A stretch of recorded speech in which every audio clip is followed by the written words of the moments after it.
Welcome to Building the Future. I'm your host, Kevin Horick. You can check out new episodes of the show every Tuesday and Thursday at 2 p.m. If you missed an episode or want to get more information about the show, please visit buildingthefutureshow.com.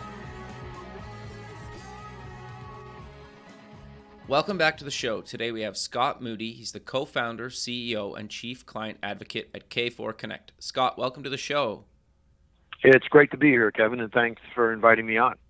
Yeah, I'm excited to have you on the show. What you're doing at KFOR Connect is actually really cool and innovative, and you've had kind of a really cool career kind of before KFOR Connect as well. So I kind of want to cover both, but maybe before we kind of get into either one of those, let's maybe get to know you a little bit better and start off with where you grew up. Well, I actually grew up in New Jersey. When I was younger, we moved around a little bit, so I was in Connecticut some, Virginia Nice. some, even LA, California. But I'm a New Jersey boy at heart. Got you. Okay. And so you went to university. What what did you take in university? You took a couple programs at a couple different universities, correct? No, actually, well, I started. So I went to school in North Carolina, at North Carolina State in Raleigh, North Carolina. So, Okay. Finished high school in New Jersey, went to NC State. I was actually in economics my first year, but realized that if I really wanted to get a good job in economics or business, I'd probably have to get a master's. To be honest, Kevin, I didn't really like school that much, Sure. and didn't want to have to stay there any longer than possible. Plus, I was paying for it, so I actually switched into engineering, which is actually relatively unique. It's kind of the reverse of what a lot of people do. At least I was told when I did it. But that proved out to be very good. The second piece of that, I think you mentioned. I eventually, many years later, when I was working for another company, I got what's referred to as an executive MBA from the University of Florida, and that was about a 4-month full-time, pretty intensive program that resulted in an executive MBA. But Nice. my real degree is engineering from NC State. No, I think like part of me why I wanted to bring that up is I think a lot of people don't really want to maybe or struggle with maybe taking courses or going back to school, even if it's just for a short period of time or part-time, kind of like once they're in their career, right? But at least I think that it can be super important and kind of useful, right? And it sounds like obviously you found some value in it if you did it. Yeah, I mean, it was positive. Just to be honest, I really wasn't that great of a student while at NC State. Not to be confused that I didn't have an unbelievably great time, but Sure. I wasn't one of your stellar students. And the company I was with, a company called Harris Corporation in Florida, those grades were actually relatively important to them in their career advancement. And they had this MBA program or this relationship they had with UF. And so, part of it, I'm just going to be honest, was that I could prove that if I, paid attention and drank a lot less, then I could get good grades. And frankly, I think it helped me in my career there because it, Sure. kind of took away that aura of a let's say, not so stellar grades as an undergraduate. Sure. But I think that's kind of, it's in itself good advice, right? Like I think there's a lot of people out there that, maybe in their younger years didn't do it or dropped out or whatnot, and like they basically just did something to prove people wrong, right? I love that, and I love the honesty about kind of why you did that, right? Like I think that's great. Well, I think it's not necessarily just about proving; it's about career advancement. So I do see, right, a number of young people. They may have gotten an undergraduate in something, but are going back. In coding school or IT. Sure. And even if you don't necessarily want to be a developer, right, that in today's electronics world and with technology, such a significant piece of every part of our lives, whether we're young or old, it's important to understand that. And so, for 100% agree with you. example, when I looked at even my undergraduate, I mean, one of the reasons I went into engineering is, I didn't really want to be an engineer, if you will. I wanted to be a business person. I'll be honest, I was in college. I didn't know what that meant, but, I was going to be a business guy. And I figured, I saw the world's a lot different now. I graduated in 1980, but even in the late 70s, you could see semiconductors and electronics and technology being a bigger piece. And I figured, look, if I want to be the manager of that, I really need to understand that, right? And so I admire the folks that go back, and even if they don't want to necessarily be a programmer or developer themselves, they really understand, so they can understand the language of their people they're working with. And that's like really important. No, you couldn't, like, I 100% agree with you. I think, like, in my opinion, and I don't mean to get like kind of political, but I think like they should be teaching kind of just basic programming even in schools, right? Because you don't have to be a programmer, but you're going to be eventually working in an industry with software or something, right? Like, it's just an understanding just basic kind of logic. So I think I totally agree. And I love how you kind of thought about that and kind of decided to take something in school related to that. I think that's great. But kind of walk. Yeah, I mean, it worked out. So luckily, between visiting bars, I did have some other thoughts, right? So. Yeah. No, I think everybody should enjoy their younger years. So I don't fault you for that at all. But I'm kind of curious then, walk me through kind of your professional career before you kind of came back and decided to do KFOR Connect, because you have quite an impressive career. You had a company acquired by Apple. So kind of walk us through kind of that whole career. Well, I really would put it more as, I've had a very fortunate career, and blessed in the opportunities to work with the people that I've had that opportunity. But so right out of college, remember, I graduated in 1980. I don't even know if the word entrepreneur had been invented yet, right? Other than in France. And, so startups weren't something that people talked about. Yes, they happened. There were a lot in, the depths of semiconductor and then eventually electronics out of Silicon Valley. But so like everybody else, I went to work for a bigger company. It was a company called Harris Corporation, actually Harris Semiconductor. And it was a great career opportunity. So one of the things I often tell people is if you really want to be an entrepreneur, go to work, right? And so get a job, right? Get a job, sometimes even for a bigger company, so that you can learn, right, not only your job function, but you can really learn and understand markets and customers and so on and so forth. And so by the time I helped co-found our first company, AuthenTec, I had 18 years of experience at Harris Semiconductor. And during that time frame, I had a lot of different jobs. First in operations, then in program management, product marketing, product line management, and then eventually heading up a division. So by the time, we co-founded AuthenTec, I really had a lot of experience. I had experience in manufacturing, I had experience in marketing. I really understood what a financial statement looked like. And I actually, since we sold our products into the PC and the cell phone markets, I really understood those markets, right? I understood the suppliers in the market, and I understood the kind of customers that we would be selling to, whether it's an HP, an IBM, an Apple, et cetera, et cetera.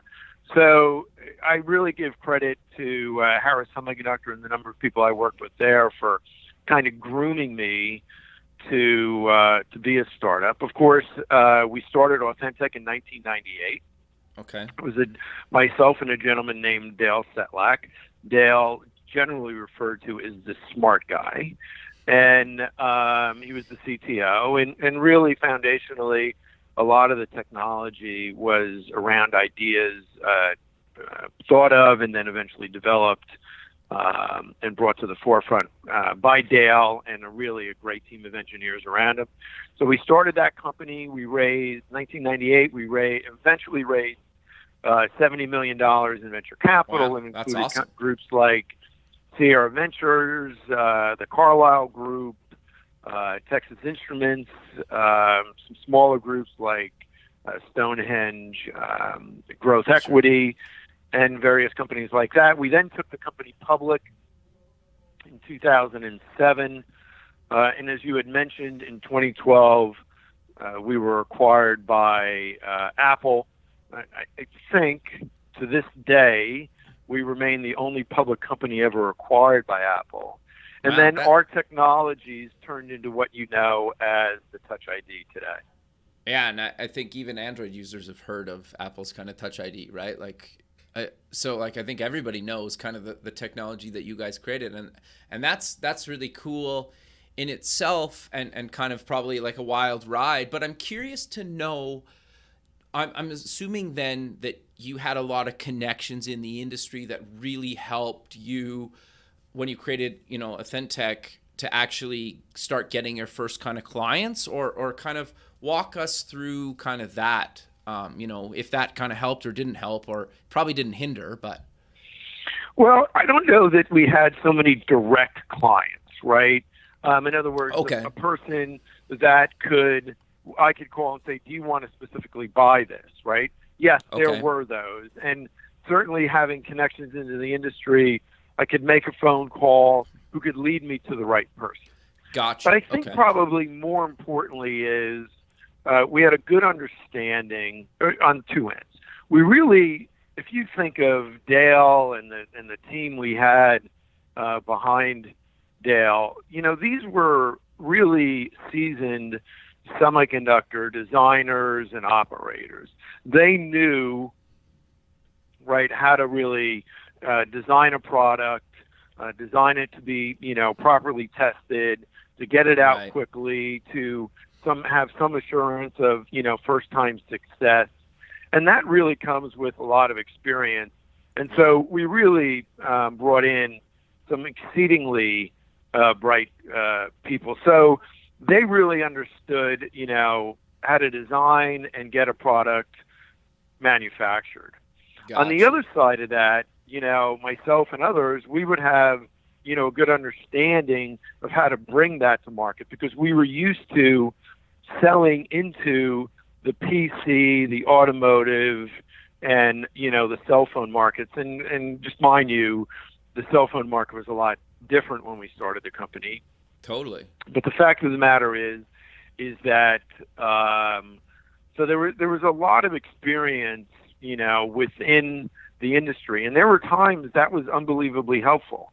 For example, when we did have some technology issues right in the beginning, which many companies have, we understood how to manage that risk and to lower the risk, so that when we did see a problem, we didn't really have to start from the very beginning, and that was incredibly important. And on the second element is, as I said, kind of that whole go-to-market strategy and philosophy.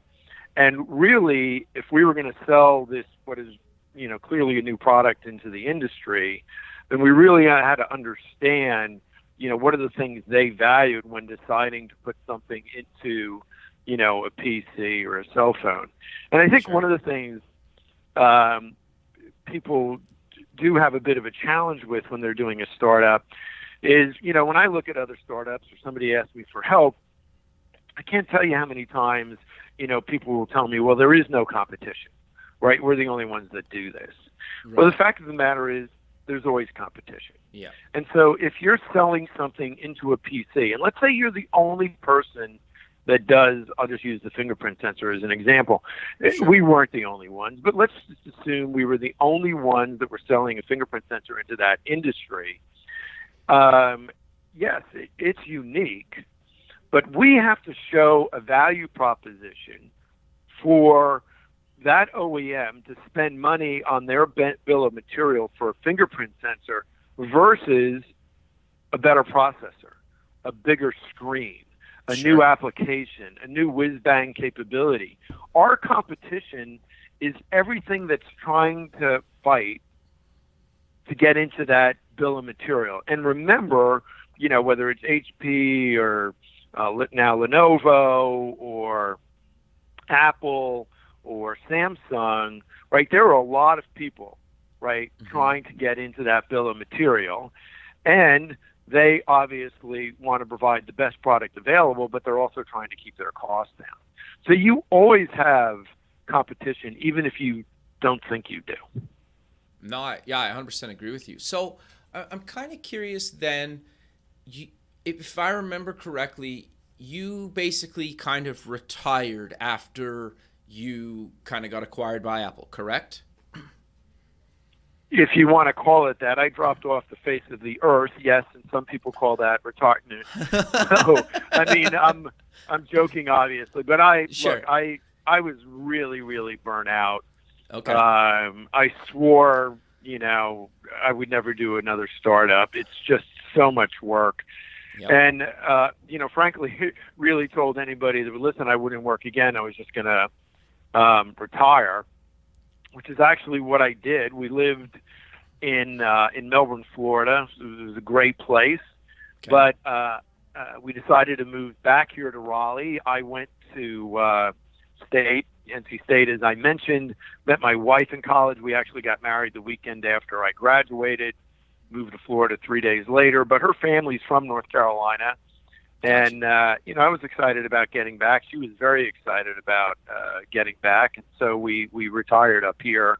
And I was really, really active in the entrepreneurial community, working with a number of the incubators and co-working places, obviously the 3 universities that we have here in the area, plus actually several universities. But generally, those include NC State, Duke, and UNC.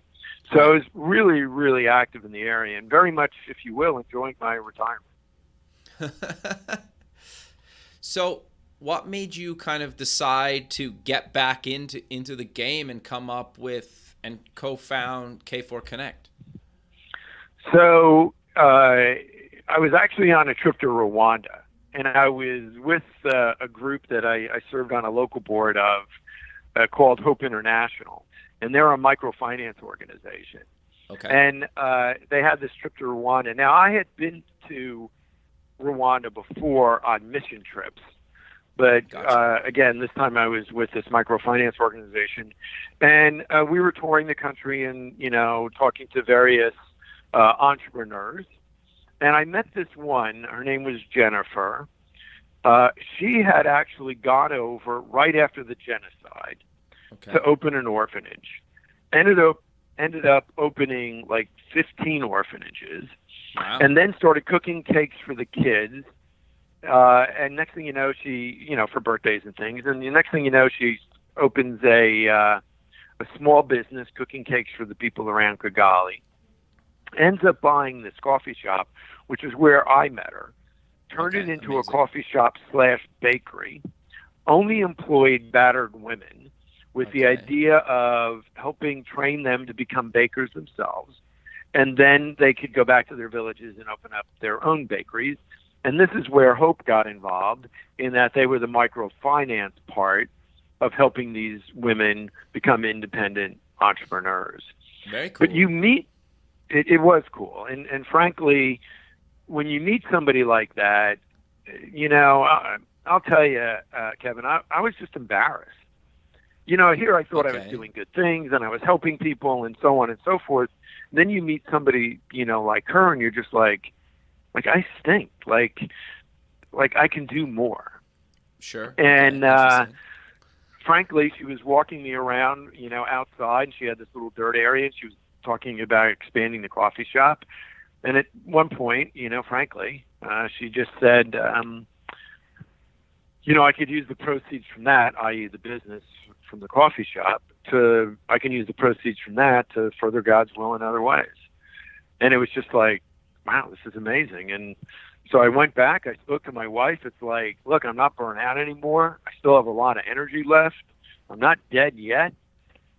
So Sure. the idea of starting another company was just simply around, look, if we are lucky again and we start a company that has some level of success, then we can use the proceeds from that. And would never say, further God's will, just because I don't know what that is, but we could use it right for good.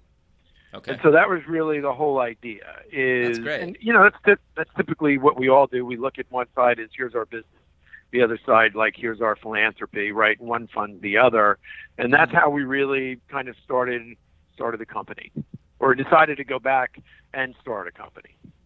Okay. No, that's amazing. So what exactly is KFOR Connect? And I remember when we talked earlier, you basically built a version and then you had a pivotal kind of coffee meeting that kind of changed some things. So can you kind of tell me and the listener that kind of whole story?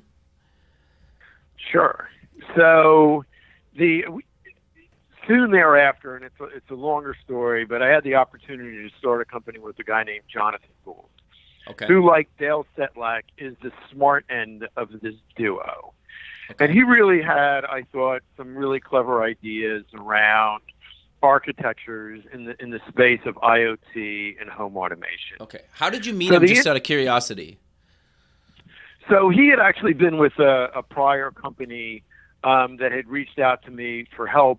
Unfortunately, that company didn't make it, and but I always admired Jonathan, and we eventually got together, on a whole different idea. Okay. But I just admired him so much. I mean, I really saw that he was not only an exceedingly smart guy, but a good guy, right? Sure. And one of the things I always tell people, right, is you're just about to spend more time with your co-founder than you will with your spouse over the next 5 or 10 years. And you really need to get to know that person. And Jonathan reminded me a lot of Dale. Yes, they were both incredibly smart. But the reason I started, because there's a lot of smart people in the world, the reason I ended up starting companies with either one of them was because they were really, really good people, right? Okay. And Dale and I remain friends today, and of course, Jonathan and I are still working together. Sure. So that said, we really started the company around this whole idea of IoT, the Internet of Things, and this idea that many people have talked about of integrating multiple things into a common platform. So I frankly didn't really think anybody had done it well. There was a lot of hype around it. People talked about it, many times aspirational versus what it actually did today.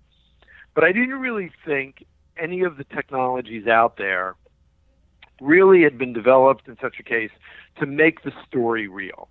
Okay. And so we started down developing a technology, a software platform technology that can integrate really anything or any application or any system into a common platform. And I'm not going to go into the technology, and we've filed a bunch of patents, but it really does make the entire experience for the end user very, very easy. Okay. And so we started down that path really with just developing the technology. The idea was, if we can really develop this technology to be open, modular, and scalable, then we can play into any end market we want to, really. It could be the home. It could be small, medium business. It could be enterprise. It could be hotels. It could be any number of end applications. Now, a lot of people thought, like, developing a technology without a market, right, picked, it was crazy. But since it was Catherine and my money, Catherine, my wife, right, like, we could do crazy if we wanted to. Sure. And so we really spent that time developing the technology. As I started to really look at the market, like, where do we want to apply this first, it just so happened I had a coffee with a gentleman named Eric.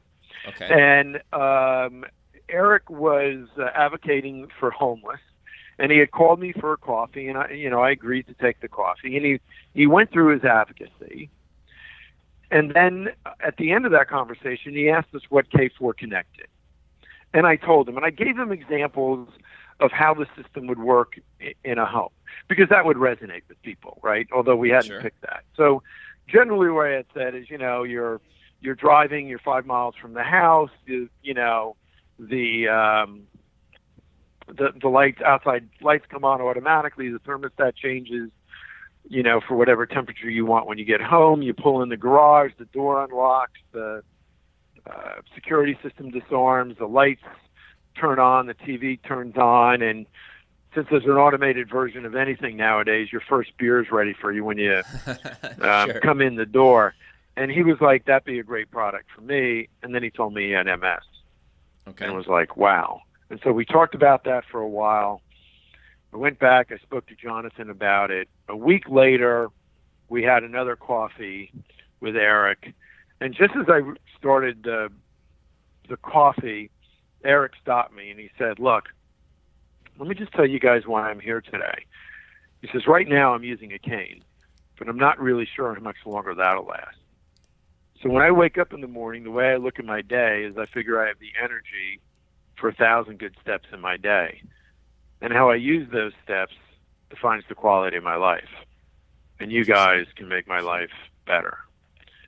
And so for me and Jonathan, it was simply a wow moment. Now, on a personal level, Kevin, let me just tell you that if I felt called to start a company in Rwanda, which may sound strange to some of the listeners, but I did. Oh, I think it's great. Then I knew why at that second when I met him. Sure. And he told me that story. And so he left, and Jonathan and I spoke, and we decided to pivot the entire company. Now, I can't say we really pivoted because we hadn't picked an end market, Sure. but I am embarrassed to say that before then, or at least that coffee I had with him a week earlier, I had never really thought about serving older adults or those living with disabilities. Sure. And so, we pivoted the company toward that. I really didn't know anything about the market. I didn't know how big it was. I didn't know how clearly underserved it has been. But that's what we really decided to go off and do, and we focused the entire company that way. No, I love that. I think that's great, and that's kind of a really cool, inspiring story. But let's get into the platform a little bit, and how exactly does it kind of work kind of for somebody that's actually using it, and then for kind of like, let's go maybe the resident and kind of the operator of the software. How does it kind of work? Yeah, so a couple of things, right? So we started focusing on that market, and the one thing I didn't mention, right, was the great thing about it was we moved from, again, what I mentioned earlier was on one end is your business or your, career, if you will, the market, and the other side is your, philanthropy. What we saw with meeting with Eric was that the very technologies we were developing could make such a significant difference in his life. And by the way, the 1.5 billion people in the world today that are either under the age of 65 and living with some form of a disability, right, or over the age of 65. Right. And so that was a significant focus. The next step in the journey was when I met this gentleman that named Steve that had built up a number of senior living communities and sold it to one of the largest operators in the market, and had more recently raised more money to build up new senior living communities. And what I realized then, that there were, entire, like literally communities of the people that we serve all living under one roof. Gotcha. And that gave rise, for one thing, you can see here, I don't have any ideas myself. I just clearly meet a lot of people. And so it gave this thought of our first product being KFOR Community. Gotcha. And what KFOR Community does is its complete focus is on, it's sold into senior living communities at generally the operator level. So it's an enterprise sale, if you will, but Okay. it's a consumer distribution. Our system is deployed in the rooms, the apartments, the cottages of all of the residents of that community. And our focus is on making the lives of those residents who we refer to as our clients better. We are a mission-centered company focused on the end user, those 1.5 billion people we talked about, and it's all around making their lives simpler, healthier, and happier. And what we do is we integrate, and I'll come into detail of what each of those mean, integrate all of that into a common platform that's accessible by the resident versus an exceedingly easy to use and designed for them application, and then the dashboards and operational data available to the staff and the operator of the community. So what is included in that platform and that application? Really what we call it is a connected life platform, every aspect of your life.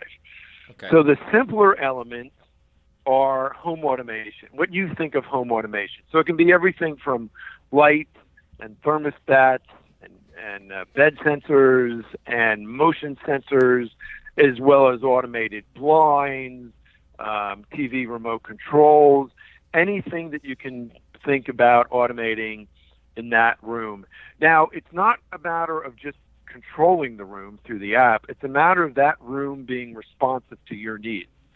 So the temperature is automatically changing at night to a little bit cooler because you sleep better in a cooler room. Yet when you do get up at 2 a.m. in the morning, the lights are coming on automatically. So all of those things happen responsively without me even, using, if you will, the app. The healthier elements are just this whole idea of integrating all of these health products into the platform. So, for example, we just announced a partnership with Garmin last week. So it could be activity trackers, it could be blood pressure monitors, it could be scales, et cetera, all providing information back to the resident so they can lead a healthier life. We also do things like pill reminders to remind somebody that it's time to take a pill, whether sounding a small sound or maybe flashing a light, things like that, and then wellness information as well. And then finally, the happier element is really around connection. It's about being connected to, if you will, your former community, so your family and friends outside the community via video chat, audio chat, messaging, picture sharing, and then we also digitize everything in the community. So it can be simple things like a newsletter, but at the same time what we do is all your activities show up, so you can sign up directly through the tablet for activities. Menus are available, and you can even, in some cases, order directly from the tablet for a menu and even have it delivered to your room. So we basically digitize all that. So if you think about it, the simple home automation, the healthier around wellness, and the happier around engagement, right, including your internal community. So, for example, we provide, or we soon will in the next month, resident-to-resident communications, right? Okay. So it's like a power Slack in a senior living community. And so it's all that's integrated. It's available to the resident in a common software application. If you really think about it, we all want to live, right, simple, independent, healthy, happier, engaged lives.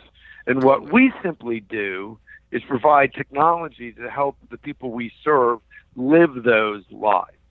And that's our job in the end of the day. No, I love that. And kind of when I kind of first found out about you guys, I thought it was kind of actually really innovative what you guys are doing, because so many people out there, like, it's kind of the nerds, for lack of a better term for it. And I would put myself in that boat where, you buy the cool light bulbs that tell you to do, wake up with it, if it's going to be sunny, it turns them on yellow or orange in the morning. And if it's going to be rainy, maybe it's blue or something like that, right? Like, you can do all this like kind of stuff that, is almost unneeded, right? It's just kind of a nice luxury item, but like, you guys are taking this technology and actually making it really useful for people that actually kind of, makes their lives a lot easier and more convenient.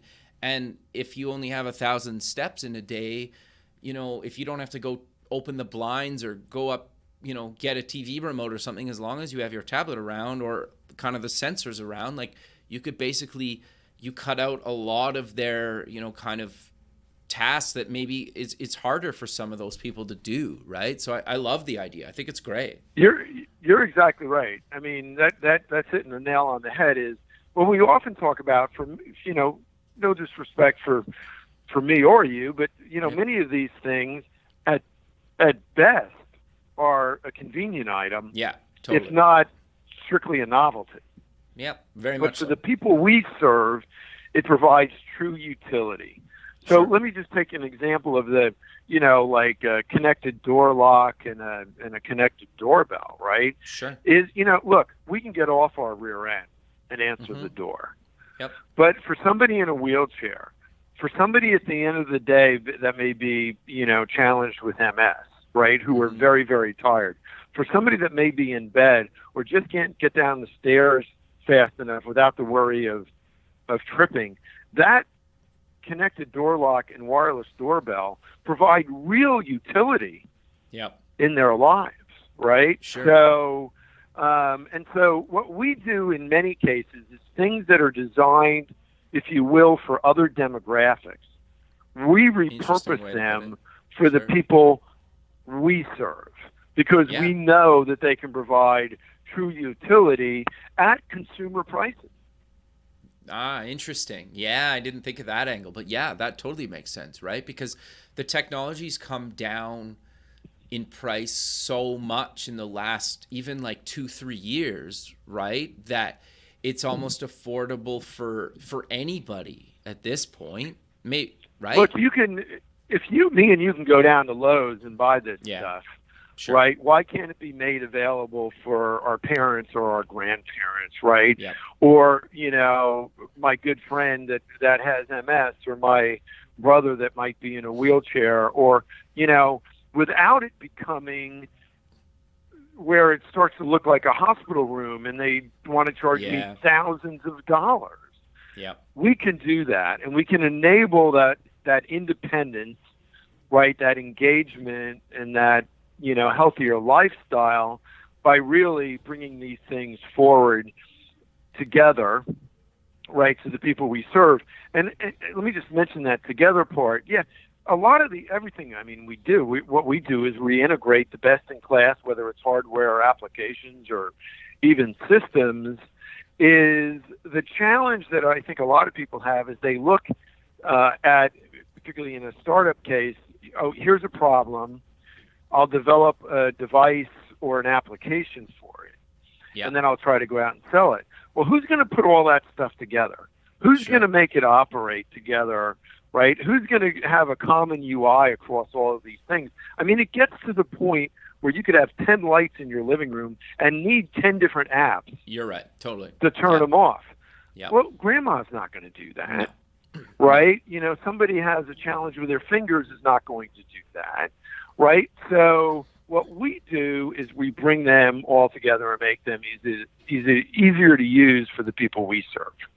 Sure. No, I think that's great. But then the actual communities, they have kind of like a overarching kind of dashboard. You kind of mentioned that. Is that something that they can kind of monitor and see kind of what's happening in somebody's room, or how's that piece kind of tie into everything? So really, what we really focus on, first off, is first order value to the resident. How do we make their lives simpler, healthier, and happier, right? Okay. But at the same time, that operator wants to provide the best in healthcare, right? So if they can see somebody that, it looks a little different, right? So it could be something like, the resident is getting up multiple times in a night to go to the bathroom, which is quite unusual because, they used to just get up once a night or not at all.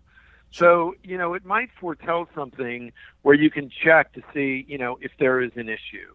Is there some kind of infection? Are they just eating something different? Are they not sleeping well? Is, something bothering them? So there's all, there's there's that opportunity. At Sure. the same time, there's things even in terms of just overall maintenance. So just as an example,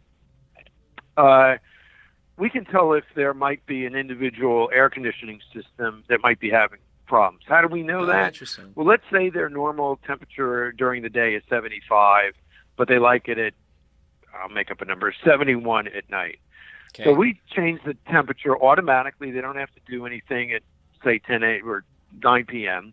Sure. And we noticed 2 hours later the temperatures moved only a degree, right? That could foretell there might be something wrong with their AC unit. And so we send a note to maintenance. It's not an emergency, right? Sure. But they can go check on it. What happens now is somebody really only realizes that, right, when the resident or maybe a family member that's visiting them on the weekend says something that my room has been hot for the last week or a couple of weeks. Again, Sure. Those are all the things that we can provide. And, of course, those things clearly provide benefit back to the client. They provide Yep. benefit to the operator as well, no doubt about it, right?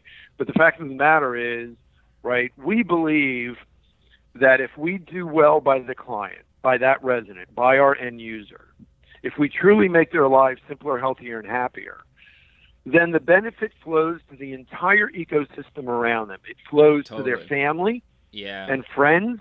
It flows to the staff of the community, and it flows to the operator and the management of that community. But it really all starts with the client. So when we go into a community, the clients or the residents and their families see this as an amenity, right? Something that Yeah. will, again, allow them to live, a more independent, healthier, and a more engaged life.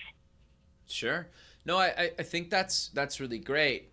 Have you thought about or kind of done the ability where, like, if, say, one of my parents is in one of the facilities with your software, do I get like kind of a dashboard on, my parent or parents or something, or is that something you guys are working on? Yeah, it's something. So we have a product that will come out next year. We'll do a pilot with a very large insurance company early next year. Okay. That's a product called KFOR Life. Okay. And KFOR Life, right, is for the people we serve living in their own homes, Gotcha. often providing, maybe they get care from a caregiving son or daughter. Gotcha. And so there is if you will, the dashboard associated with that with the client's right, can be shared with the son or daughter. Are we taking our pills on time? Is this happening?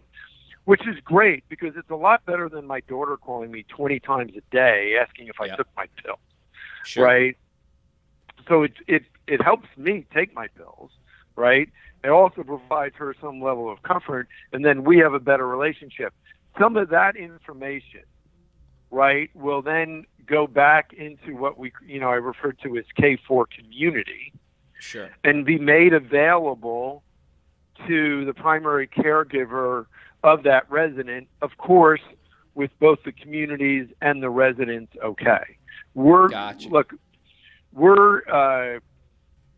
Privacy is incredibly important to us, right? We do not sell the data, and we do not market or sell to the people we serve. We use that data strictly and only for the improvement in their lives. Got you. Okay. So then what's kind of the cost of this, or how do you charge for this? Is it based per resident, or how does that kind of work? So we usually charge for, the initial installation, so the sensors, the thermostat, the light switches, and all of that, right, which is a lot less expensive, than other cases. And that's usually up front. And then there is a, nominal charge per resident per month. Because one of the things we do, right, is we do all of the installation. It's complete turnkey. We do all of the training, both at the staff and the residence level. And then we basically provide 24/7 support even to the resident. So if they wow. have a question about how something works, Nice. right, or they want us to change the temperature for them, or they want it, I mentioned, it turns to 71 at 9 p.m., they want that to now change to 11 p.m., right? Sure. We can do that for them instead of them asking a staff member. So we provide this complete turnkey because, frankly, while the operating company may have an IT staff at headquarters, there is not an IT staff at the community level. And so we, in essence, kind of manage all of that in a turnkey situation.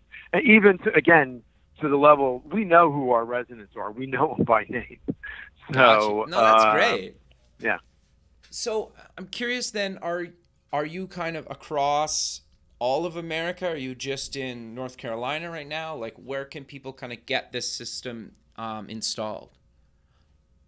So we're all the way from Florida and North Carolina all the way to California and even Oregon, right? Wow. So what we're doing is, we just raised, we had done all the development for a couple of years, figured out this market. We raised a Series C led by a firm called Sierra Ventures, really good folks out of California. Then we proved out the pilot. We did 2 pilots originally. They both turned into contracts. And then in the fourth quarter of last year, we raised an A round, which was led by Intel Capital. And we have only really been, I'll be honest, we've only really been offering our product to senior living communities starting in the first quarter. And yet, honestly, knock on wood, we've been doing very well. Nice. And so, congrats, man. That's awesome. Yeah, we've expanded a little faster than we thought we would, but that's not such a bad thing. No, that's never really necessarily a bad thing. So I think that's great. But Scott, we're coming to the end of the show, so maybe let's close with mentioning where people can get more information about yourself and KFOR Connect and the community online. Well, first off, they don't really want any more information about me, right? All right. So who cares about that? Believe me, as I tell people, I know really, really smart people because I'm not particularly bright myself. So so let's put that aside. On KFOR Community, to be honest, we haven't updated our website in a bit just because we were so busy, but that's certainly one place. And then we are working with a number of communities. So the best way is if you're looking at a senior living community, right, whether you're the daughter of the future resident or you're the future resident yourself, it's always, good to know, does that community have KFOR Community, or are they planning to install it later? So we're working with some operators now that own, really tens, if not hundreds, of senior living communities. Well, they don't all roll it out in one day, right? Sure. So it's interesting to know that is the company rolling it out to their senior living communities over time, and will that senior living community have it in the future? Got you. And then people can obviously visit your website at K4 and then connect.com. Yes. So Perfect. KFOR Connect's the name of the company. KFOR Community is the name of the senior living product. And then KFOR Life will be for, those we serve in their own homes. Perfect. Well, Scott, I really appreciate you taking the time in your day to be on the show, and I look forward to keeping in touch with you, and have a good rest of your day. All right. Very much appreciate it. God bless. Thanks. Bye.